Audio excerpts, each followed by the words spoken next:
As we reflect on holidays like Juneteenth and the 4th of July, we're reminded that while freedom is celebrated outwardly, true freedom begins within. Let's talk about it on the Invisible but Powerful Show.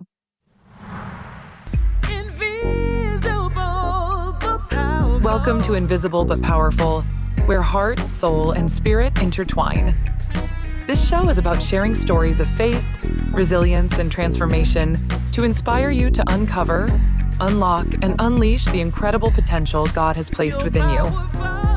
Now, let's get ready for real talk and heart-to-heart conversations on the Invisible but Powerful Show.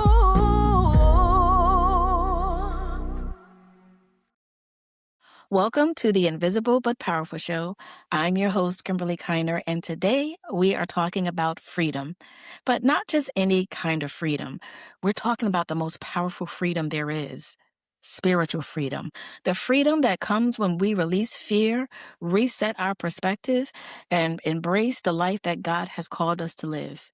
With that in mind, today's episode is entitled Release, Reset, Be Free. Throughout this conversation, we'll explore what it means to release our fear, reset our perspective, and embrace the freedom that comes from living with faith, purpose, and trust. Joining me today is Nekesha Burrell. Over the past few weeks, I had the opportunity to read both of her books, Absolute Belief System, Feeding My Faith, Not Fear, and On My Way to Meet God. And what struck me most was how powerful Nekesha speaks about releasing fear, trusting God, and walking in freedom, making her the perfect guest for today's conversation. So, a little bit about Nekesha. Nekesha is an author, a near-death experiencer, and spiritual mentor who helps people reconnect with themselves through the wisdom of the heart. Following her life-changing near-death experience in 2021, she has shared her insights through interviews, speaking engagements, and transformational work focused on emotional resilience, self-trust, and living with greater presence and purpose. Please help me welcome my very special guest, Nekesha Burrell. Hi, Nekesha. Thank you. Thank you so much. It's my honor to be sharing space with you today in your audience. Thank you for inviting me. Yes, welcome to this show. It's truly an honor for you to accept. I know that we've had a discussion in the past, and I've read a couple of your books, and I was just so amazed by what you have experienced. For those who are meeting you for the first time, just share a little bit about who you are. Tell everyone about who you are and the work that you feel called to do. Wow. Do you know, I take a breath now when that question is asked of me. Before now, years ago, I'd say, oh my gosh, I'm Nekesha Burrell, I'm this entrepreneur, this Jamaican kid, right? But I take so much ownership now when somebody asks, who am I? And I kind of flash back to that version of me that I was. And I kid you not, I really, right now, in the physicality, I'm in interior design. Nobody would guess that, right? But Nekesha Burrell is this human being who, for so many years, shrunk my light even though I was successful. This entrepreneur was somebody who wore a mask for many years. And I did not identify how much weight I was carrying, although I was the very, the one that everyone could depend on. I was a shoulder to cry on. But beneath that was a little girl who was shrinking her light. And this is why I take so much ownership now when somebody asks me who I am, because I want them to identify that I have been and I still am because of the grace of a presence that, man, kicked my behootie in some places, but still allowed me to understand that I need not to continue to lean on my own understanding, which I did for most of my life. So I'm not caught up in identity a lot, but I make it my life purpose now after everything that I've experienced to ensure that every person who comes in front of me, who goes across my path, that I can be a witness to them remembering who they are. So they don't spend all the time that I spent in identity, instead of remembering that I am just one light. I'm just love. And if I can rest on that, I remember how to return to myself. I really don't need to identify myself except just be who I am. That's a very long introduction, right?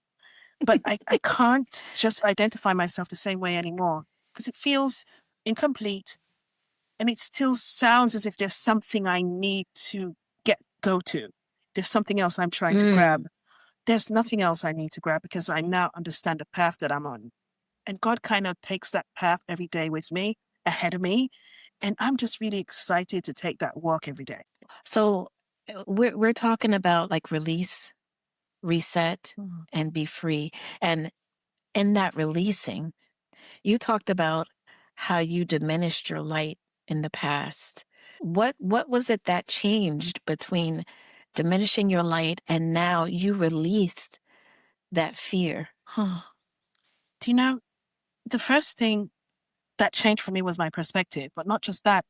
I recognized for the first time after living over 30 years shrinking my own light, believing that I needed to do it to fit in, to recognize that I had the power of choice. I was never taught that. I was never taught that you Mm, have the power to make choices that fills your cup. And I've always been seeking for somebody else to fill me up spiritually, emotionally, physically. So much so that I gave away almost my lifeline. Do you understand what I mean? So when you give something to, I love to say God. Not everybody like to hear God because there's so much convolution with which God, but there's one God, one presence that breathes me. And mm, when I recognize that, oh my gosh, if I can leave everything to this resource of love and grace and forgiveness, I can actually let it go. But I was always looking behind me when I throw things and I was trying to control the timelines of everything. But when you give right. your cup and you carry that to this resource, things really do unfold without effort. And that's releasing. Releasing is letting go of the old story, the old identity that once told you that you are separated, that you're separated from love, that you're separated from your own truth, your own wisdom that comes from within. And releasing is almost taking the journey of Jesus. And we understand the identity and the ideology that the cross represents. But what about you also carrying your cup, just like he did at Mm, Gethsemane? And carrying your cup, and just imagine that I'm placing it on the cross, and the cross is going to represent me giving it over to God. And then allowing this very quiet moment in the release, it requires for you to trust. Because after that portion, there's a tomb. There's a portion where you must put something to death. There's no finality in that. And that's where we mhm. fail. That's where I had relationships that weren't serving me. And when I heard the voice of God within me, I thought to myself, yeah, I'm going to do it. But then that voice came in to say, no, but you've been doing this for how many years? How will you sustain yourself? And in that very quiet moment, I recognized that if I had trusted God, I would have seen transformation, but I didn't. So the greatest disservice we do to ourselves is giving things to God and not fully releasing it. So what does release Mm, mean? Today, whatever keeps you up at night, whatever takes sleep or peace away from you, whoever is sitting at your table that causes you not to feel fulfilled emotionally and spiritually, it's time for you to put that story, that identity, that relationship, it's time for you to place it in that tomb space spiritually. That's where you give it to God. And when it gets quiet, mm, and when the voices come in your head, which I call the whispers, to say, you can't do it, when the family and the friends who don't understand what God has ordained on you, when they say, how could you? You'll be a single mom. How can you? You're not going to be a wife. How can you? You can't start this business. They don't know what's in that tomb being transformed for you. It's not dead. You're not dead. God is transforming you. So releasing is trusting that although I don't know what may come from this order timeline, I know that I cannot go back either. So in this in-between space is where you release. It right. must happen. One of your books, On My Way to Meet God, which was pretty powerful, by the way, you had a quote in there that says, God's face looks like your own reflection on the day you finally love yourself enough to let go. You're going to make me cry today. Do you do you like when you wrote that quote, what was going on in your life at that time? When I recognized what freedom was, and I thought to myself that freedom was something that would come with I don't know, like a trophy or something like. And I recognized that freedom wasn't meant to say I'm getting everything right. It was remaining connected and aligned with God while you go through these things. I recognized Mhm. that freedom wasn't saying to me that I wasn't going to go through what I identify as struggles. And it doesn't mean that my prayers aren't being answered. I've lived a long time in my life trusting others to pray for me. I wouldn't pray for me because I didn't think that my words were worthy to be heard. Because I've always lived Mm. in such fear of God that I feared God to the point that I didn't think that my voice was worthy to be heard by God. I just kept thinking all my life that God is somewhere far and too many things are happening and my prayers aren't being answered.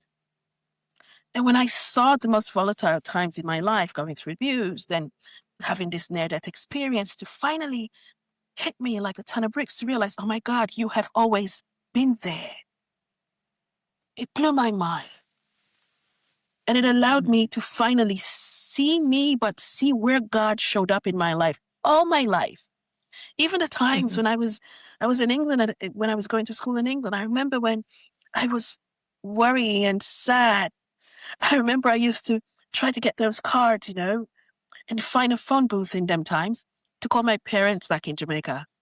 And I would be in a hissy fit. I would be in a panic until I would hear one of their voices to just say, Mom, Dad, just pray for me. And until they would finish that prayer, I would not feel release.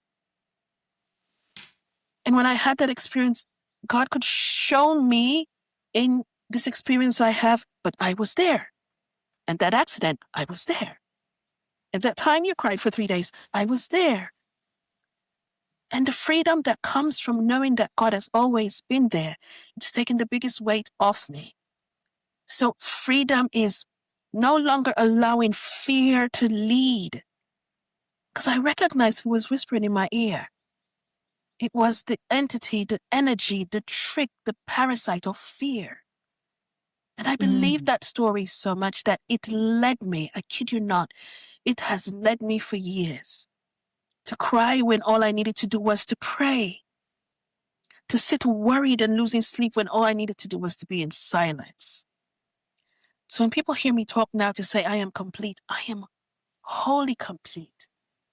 Because I don't just Mm. believe in God where I don't know if He'll hear my prayers, but I believe in Him. No, I know God.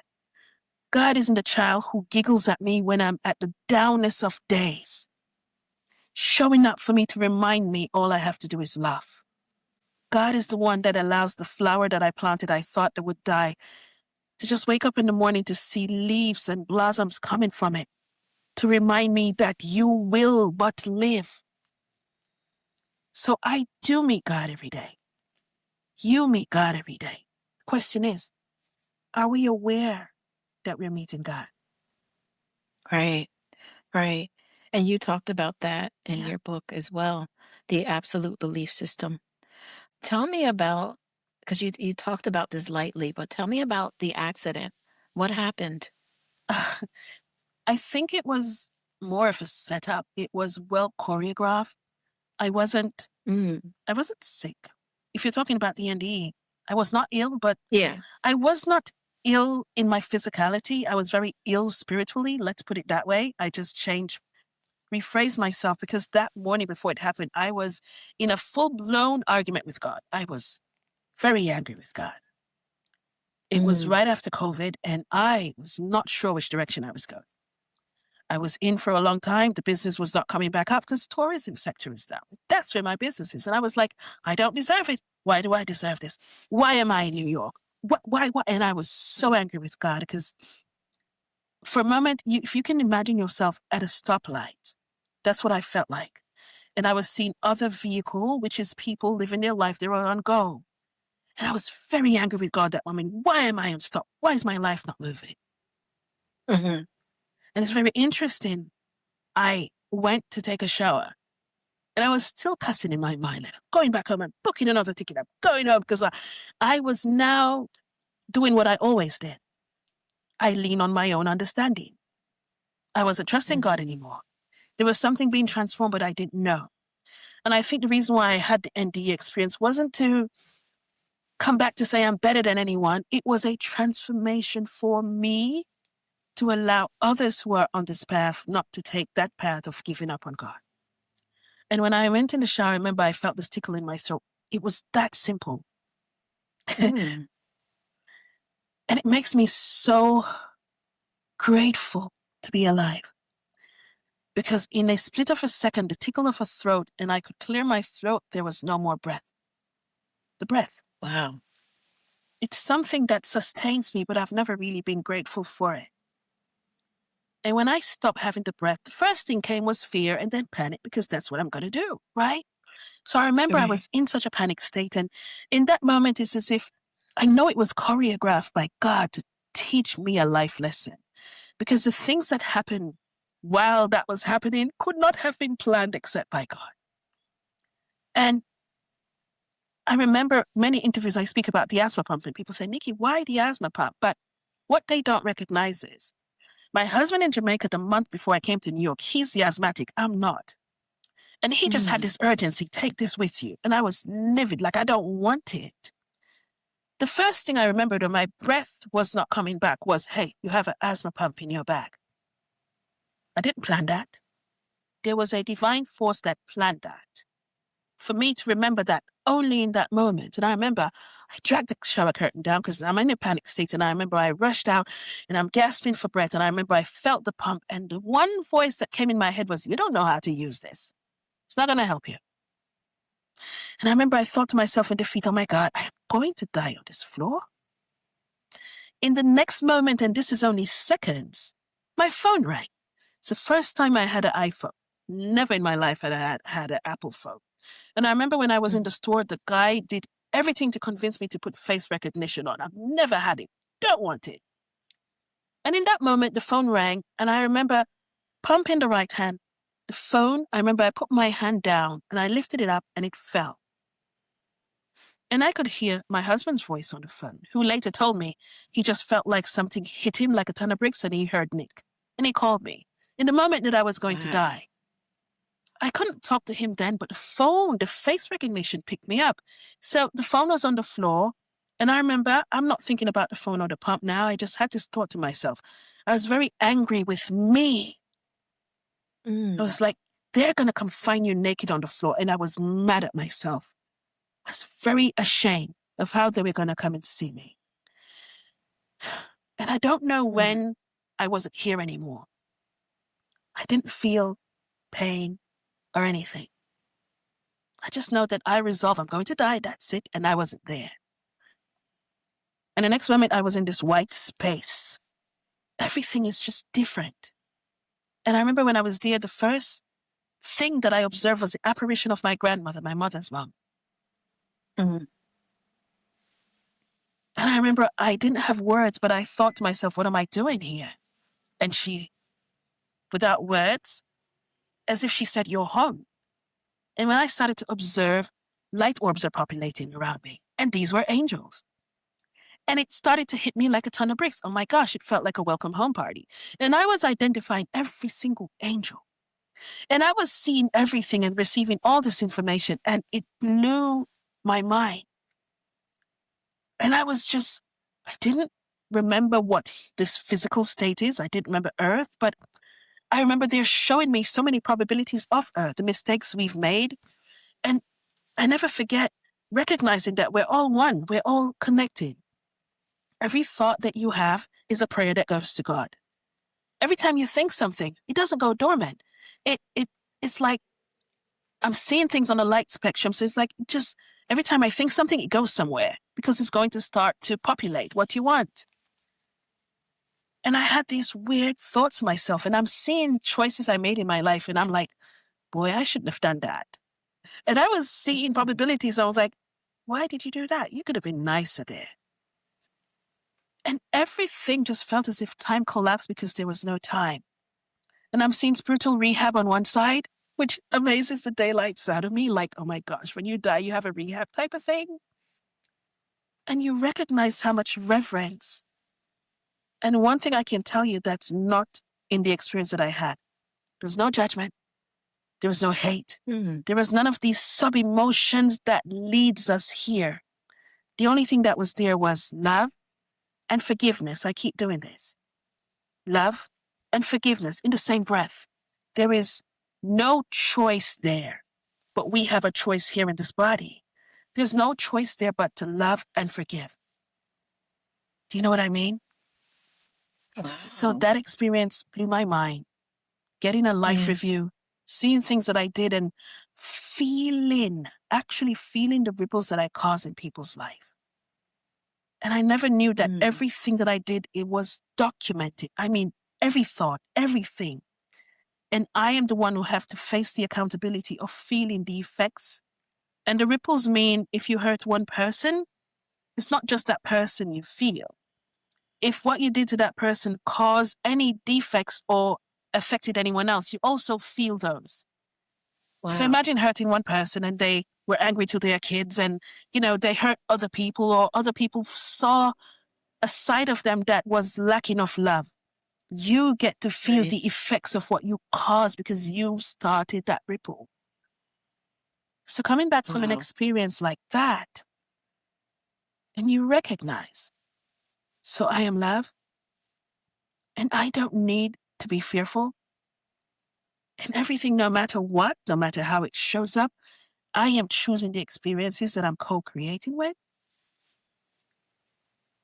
It changes your perspective. It's like wearing the glasses you have on and finally recognizing that somebody just cleaned them for you. And you've been looking through foggy lens all your life. So you wouldn't wear foggy lens again, would you? Because now you recognize, wait a minute, it's not the same pretty color I used to see through these lenses, right? Right. Yeah. Right. Yeah, it kind of reminds me of like me wearing my glasses, and when I have updated glasses, when I go to the doctor and the ophthalmologist, and he readjusts and I get a new prescription, I'm like, oh my goodness, it's like I'm seeing in 4K because Exactly so, you times know, infinity. Yes. yes. So speaking of seeing things from a different perspective, I wanted to talk about the book, Invisible but Powerful. This is a book that is written for women. What's most important is that people would find or discover things that were already in them that God had placed in them that they needed to discover. So check out this promo and find out more about the book. Have you ever felt like life's challenges have left you searching for hope? Invisible but Powerful isn't just a devotional. It's a lifeline for women navigating their toughest moments. Filled with heartfelt stories, scriptures, and reflections, this book is inspiring women to rediscover their strength and faith. It's time to uncover your inner strength, unlock your potential, and unleash a life filled with purpose. Scan the QR code now, or go to Amazon.com to purchase and begin your journey today. You don't have to face life's challenges alone. Let Invisible but Powerful guide you every step of the way. Hello and welcome back to the Invisible but Powerful Show. I'm your host, Kimberly Kiner, and I am here with my special guest, Nekesha Burrell, and we are talking about release, reset, and be free. So, Nekesha, we've been in the past few minutes, we've been talking about releasing, letting go of the fear, letting go of anything that doesn't serve you, right? Now let's talk about resetting our hearts and our minds. What does that mean to you? What role does surrender play in experiencing that true freedom when you're resetting? Because I know you've been talking about that in your videos. Talk about that a little bit. Reset for me is returning to your truth. I call it now returning to center, because when I say returning to your truth, people say, Nikki, what do you mean? What is your truth? Resetting who you are is allowing yourself to live from outside your circle of boundaries where the noise is, where all the distractions and other people's perspective and the identities live. And if you can imagine creating a sacred circle around you, and this is who I am within this circle. Everything that should fit in this circle are the things that gives you peace here. It fills you spiritually. It allows you to feel calm. It allows you to find joy easily. There's nothing lost because you already are everything. So resetting yourself is not just finding a magic button. It's remembering, what does peaceful Nikki feel like? And when you are aware, this is what it feels like when my heart is expanding and I'm filled with gratitude and my heart is as light as a feather, which means in that moment, I have nothing on my mind. I have nobody that I hate. Nobody perturbs me because I've pulled myself in my resource of God's light. In this place, nothing exists but happiness. And people will say, how do I get there? With intention, Right. with awareness. So you begin with awareness. And your awareness is what gives me peace, what causes me to sleep comfortably at night. And from that state, now my awareness is like my alarm system. So my awareness makes me know when something is now affecting me that is pulling me away from my peace to make me upset or angry or sad, right? And it could be a thought or somebody else's action. But when you get to that state, surrender comes in this reset. And surrendering, people think, oh, it's giving up or saying something that happened to me is right. No. Surrender is needed because you cannot forgive without surrender. So I surrender. I surrender everything that I've experienced today or all my life or my childhood, and I surrender it to God. And in the surrendering, it is required for you now to forgive. Now, not forgive with condition to say, I will forgive you if you go to prison, or I will forgive. No, I just forgive you. Because the only thing that my soul requires for me to be in alignment with God is to love myself first. Forgive myself first for believing that I was disconnected from God. And from that place, I also love and forgive everything else. The caveat to this is, many of us don't understand spiritually. We only see as much as our eyes see, right? When you hold judgment or pain or anger towards anyone else, the way I was shown this is that you begin to share the karmic weight that they're carrying. I hate you so much and I judge you so much. I feel heavy in my body also because you're not carrying the weight for yourself. You can imagine an invisible cord between you and this person. And because I need to waste so much of my energy force to hate them, because it takes a lot of energy out of you and it distracts you, from the whispers of God that says, wait a minute, I still have gifts that keep on coming. If you would stop attaching yourself to this weight. So reset means I allow myself to be aware of what my peaceful state is. And the things, the people, the places, the animals, the things that gives me this peace.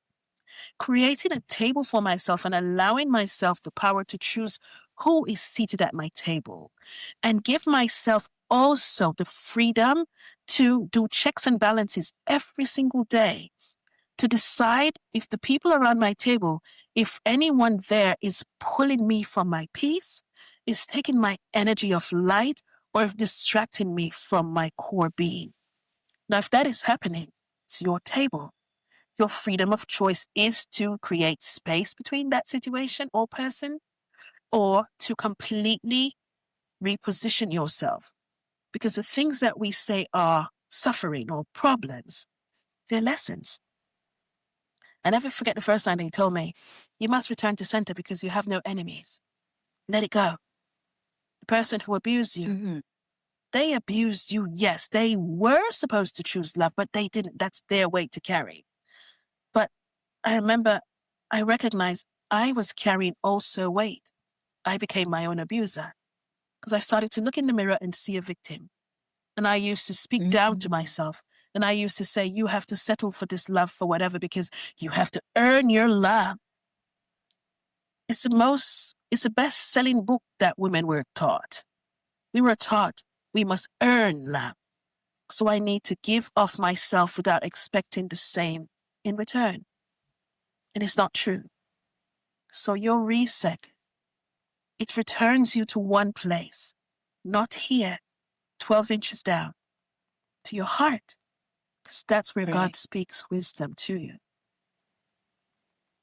So if we're going to break it down into different ways or different practices, one of them you talked about was cutting the cord. Mhm. What was the other way of resetting? Allowing yourself to do checks and balances, just like you would in your finances, to see which people, which practices, which thoughts, which stories I'm still carrying that really no longer serves me. They're bad investments. They make me sad. Mhm. They make me angry, because you don't need to choose to keep partaking in these things anymore. And you continue one foot in front of the other and choose to honor you first, no matter what, without apology. And the other is forgiving yourself, Yes, even when that other person who hurt you is not asking for forgiveness. because You forgive anyway. we think forgiveness is for them. Forgiveness requires for us to do that, to have that exchange of compassion and empathy to cut that cord. Doesn't matter what you did. God has already recorded that. God is already dealing with that. God never asked anyone to fix anyone, to punish anyone, to hurt anyone. Each of us have our own soul path to walk. And every day we have a choice. Do I choose to give love today? Do I choose to withhold it?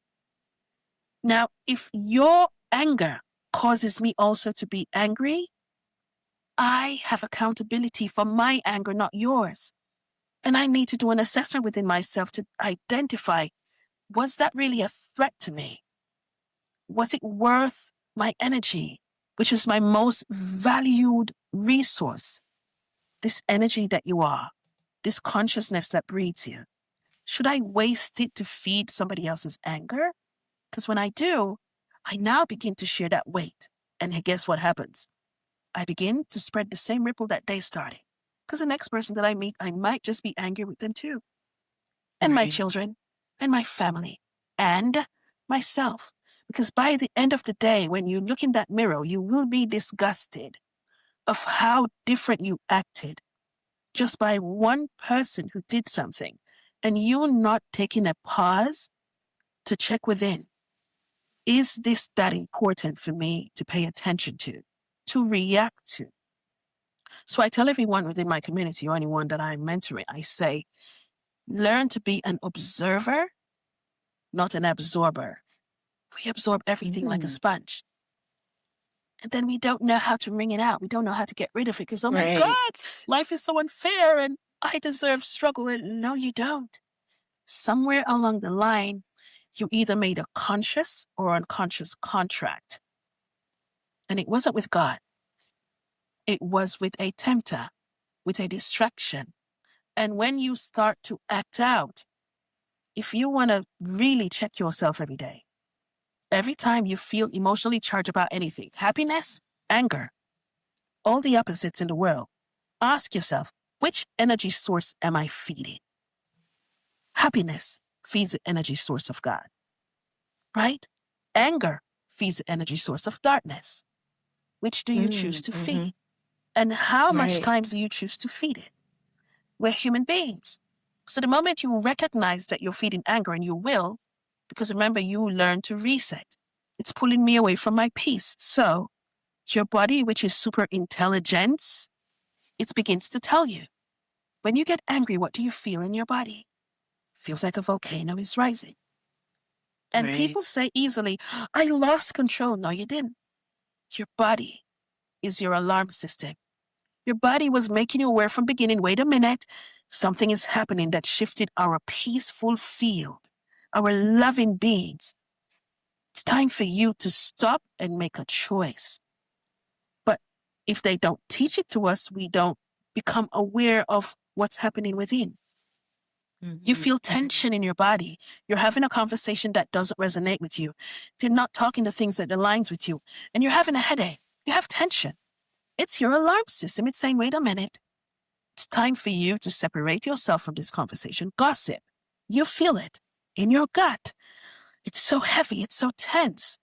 And we override these alarm systems every day. Why? Right. We should begin to understand that we are accountable for every emotion that exists. But the only one that's pure and true to us is love and forgiveness. So when you say that we are accountable for every emotion, Everyone. what does that mean? That means that we're going to in the when we pass on and we have our life review, that we're going to feel every single emotion, whether it's good or bad, Every ripple. from when we were born, Every ripple. from birth to really? And let me explain that to you. Your mind is immediately telling you, oh my gosh, how long is that life review going to take? Remember, Yes. from my experience on the other side, there is no essence of linear time. No time. I kept seeing flashes of myself in my mother's womb when I almost didn't make it. I saw myself being birthed. I saw myself going through life as a child, being ill, almost dying, and seeing that, oh my gosh, there was an angel there. Oh, that's why I didn't die. Oh, that was that flash that I saw that I didn't understand. That was that dream. Oh. And after my grandmother died, I had so much fear because when she died, I remember she was standing outside with me when everyone was viewing her body. I couldn't understand as a child. Mm. She's not dead. So I never went in to look in her casket because I could see her outside. She sat in the car with me coming from Portland that day, all the way back home.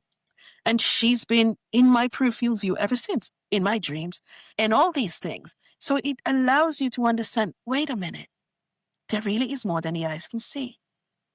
And there is. Right. So there is no finality. And Jesus taught this lesson the best way. Jesus showed that he conquered what we call death. Mm-hmm.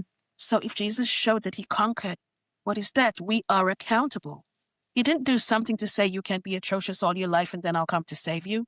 No, you are accountable for everything that you do. So become aware of it. And when you get to this state, it is still your choice to choose to transmute it back to light. There is that, oh my gosh, you did this, but you will feel it because you must. You must understand Right. that's the only way you can evolve and learn as a soul. You must learn that, okay, this is the things that I did to this partner, to my children, and this is how they felt. You must understand evolutionary, the ripples that you cause for the next 100 years and more. There must be accountability. Otherwise, how else are we going to grow? Right, right. Now, speaking of growing, we have this community, just like you have your community, but we have this community called the IBP Monthly Chat, and we meet once a month, every third Tuesday. And we just chat about life, and then we have a main theme. But in the end, we all have God revealed to us whatever He's saying through Scripture. Yeah. Check out this promo.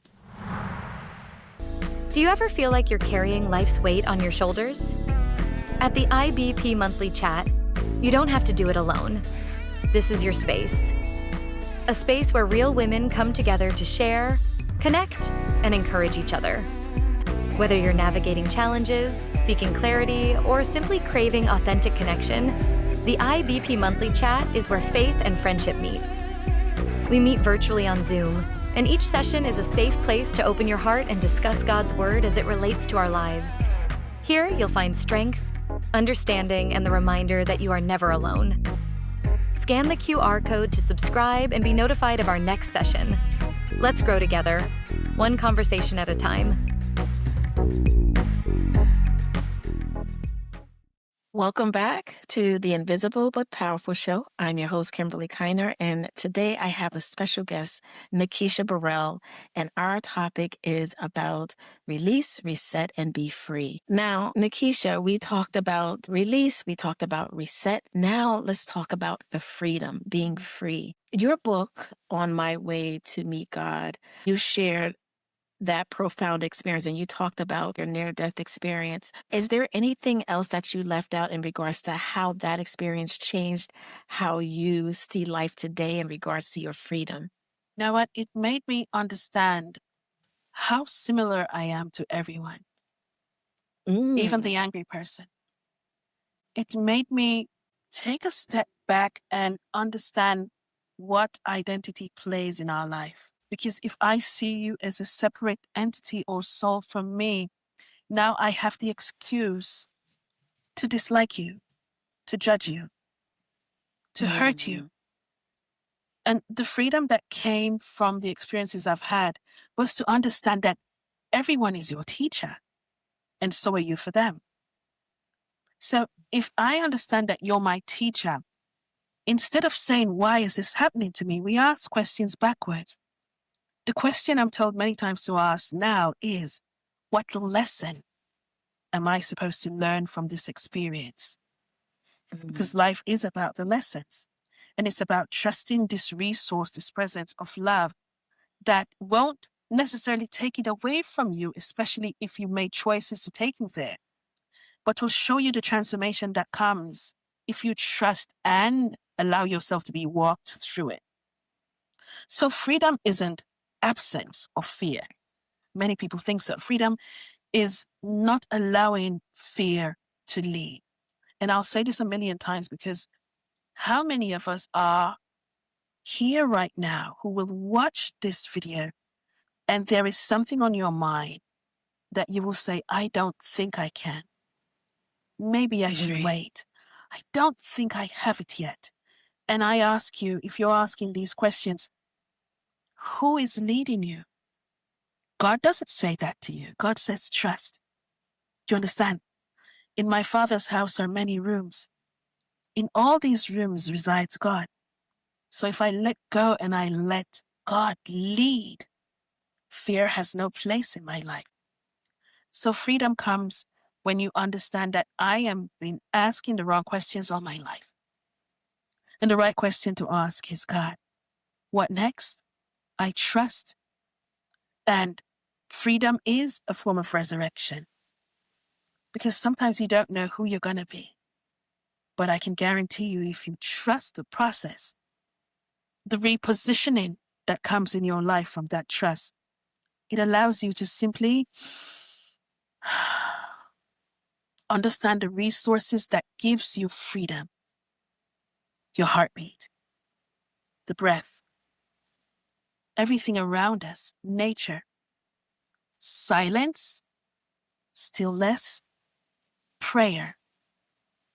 And it makes me understand I have always been abundant because I've always had everything that I needed to be Mm. alive.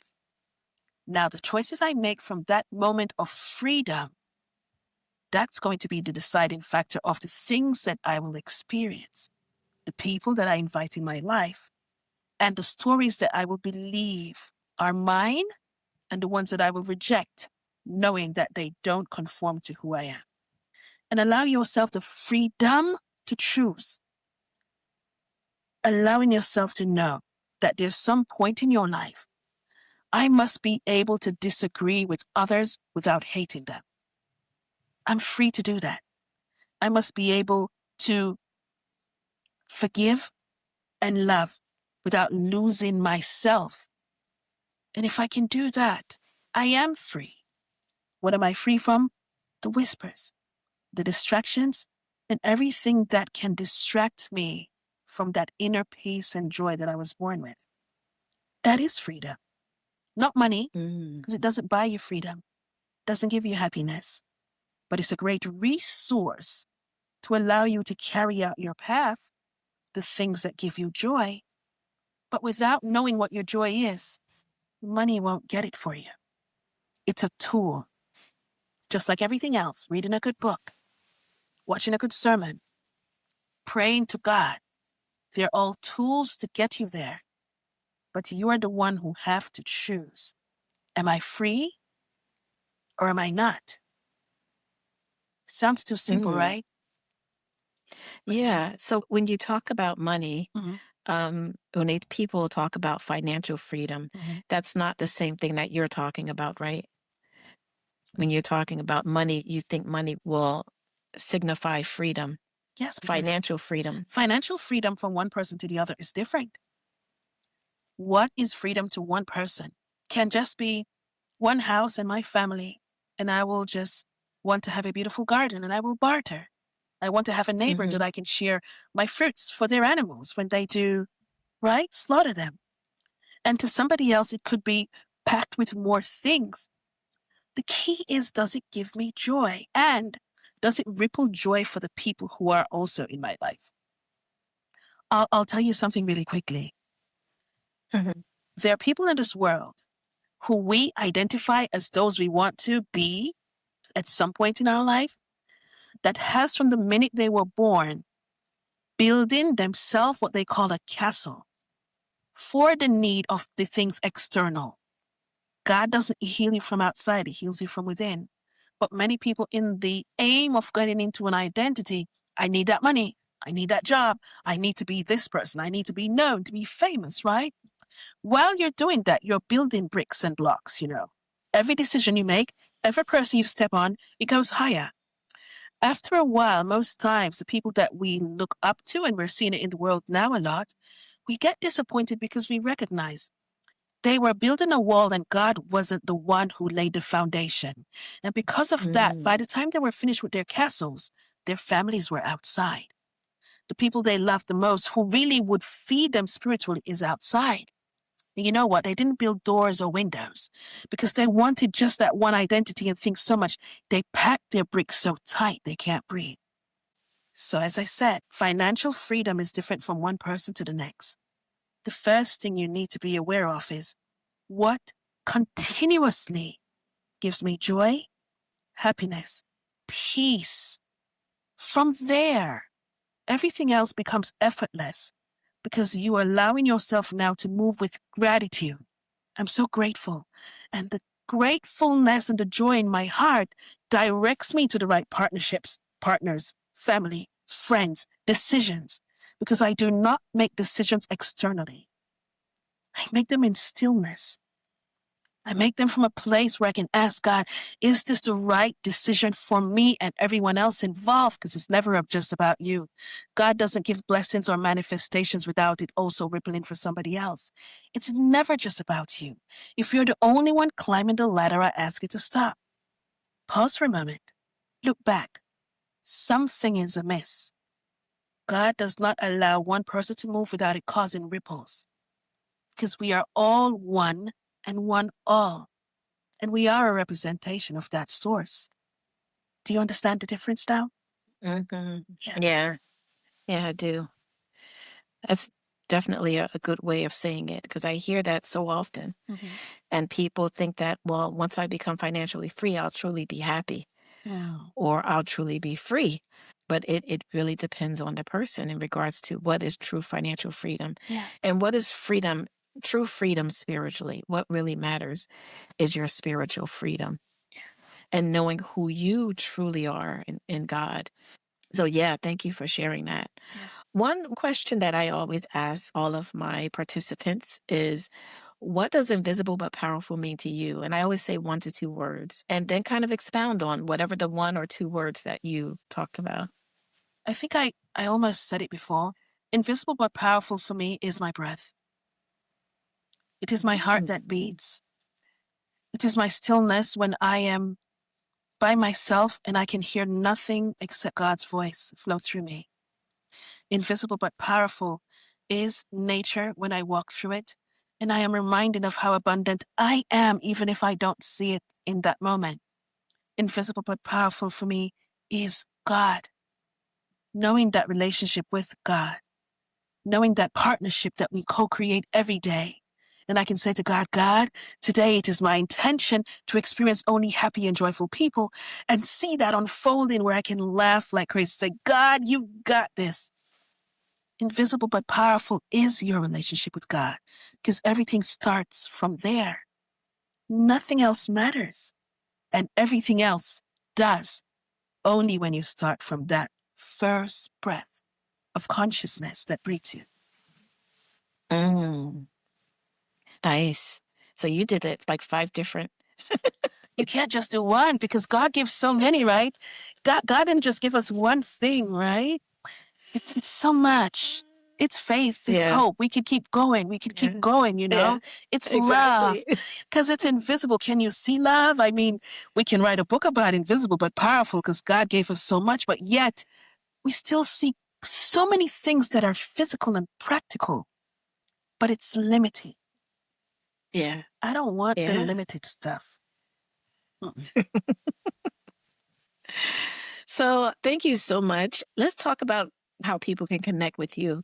How can viewers connect? I know that you have a few avenues there. How can they learn more about your books, your ministry, your community? YouTube is in my name, Nekesha Burrell, and that's where I do many core teachings or just my own perspective.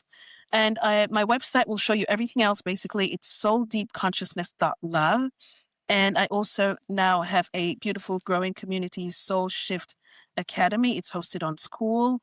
And, you have so many tiers of membership that you can just check out to see which one resonates with you or not. We meet up every week.